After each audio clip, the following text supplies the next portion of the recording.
우리나라의 재난관리 체계는 주요 재난안전 사고를 겪으면서 크게 4단계로 발전을 거듭했습니다. 풍수의 중심의 재난관리를 시작으로 1990년대 중반 인적 재난을 포괄하도록 재난관리 범위가 확대되었습니다. 2000년대 초반부터는 자연재난과 인적재난을 합쳐 통합적 재난관리를 시작하였고 2014년 국민안전처, 2017년 행정안전부를 거치며 재난관리 컨트롤 타워를 더욱 공고히 확립하였습니다.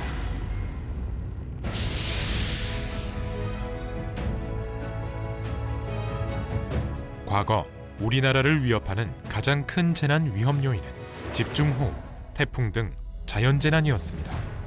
정부에서는 이를 해결하기 위해 풍수해를 중심으로 재난관리를 시작했습니다.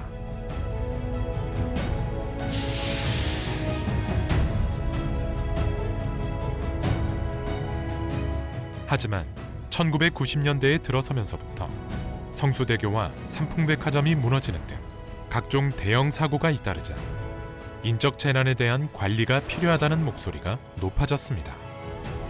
이에 정부는 재난관리법을 제정하여 관리의 사각지대에 있던 화재, 붕괴, 폭발 등 인적 재난을 관리하기 위한 기틀을 마련하게 되었습니다.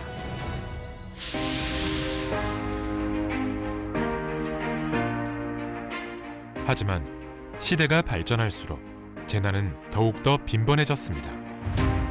연속적으로 한반도를 강타한 태풍은 막대한 인명피해와 재산피해를 입혔고 대구에서는 한 50대 남성이 저지른 방화로 지하철 객차가 불에 타 192명이 사망하는 대형 참사가 발생하기도 했습니다. 정부는 변화하는 재난 환경에 맞춰 발빠르게 대응하기 위해 자연재난과 인적재난으로 나뉘어 관리되던 법 체계를 하나로 통합하였고 단일 조직인 소방방재청에서 재난관리 및 소방 등의 업무를 전담하도록 하여 통합적 재난관리를 위한 조직적 기반 또한 마련하였습니다.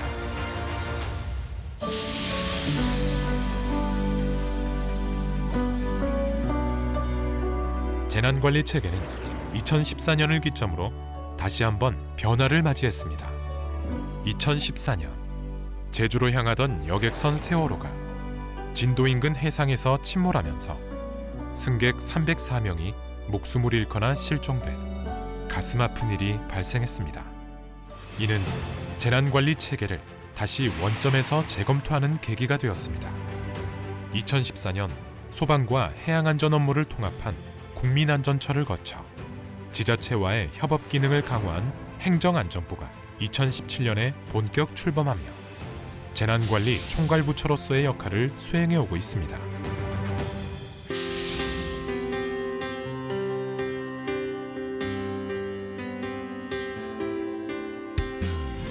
우리는 과거 경험하지 못했던 새로운 재난들을 매일 맞닥뜨리고 있습니다.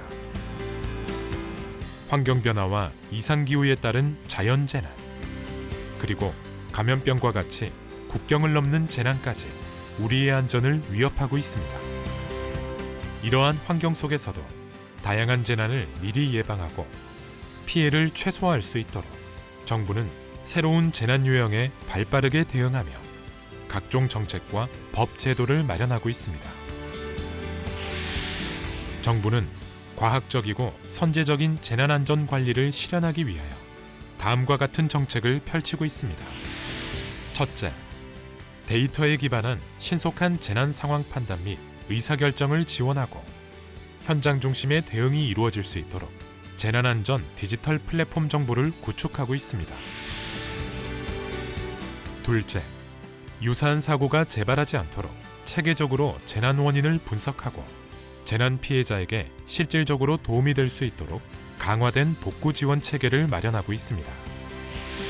셋째, 급경사지, 저수지 등 피해가 우려되는 안전사각지대를 발굴 정비하여 재난을 예방하며 위험을 실시간 감시하고 위급 상황에서 주민들을 신속히 대피시키기 위한 조기경보 체계를 구축하고 있습니다. 계속해서 시대가 변하고 환경이 바뀌는 만큼 앞으로도 예상치 못한 다양한 재난이 발생할 수 있습니다.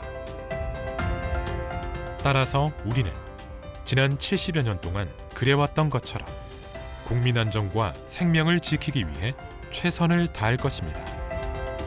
재난 관리에 끝은 없다는 생각으로 오늘도 그리고 내일도 끊임없이 노력하고 발전할 것입니다.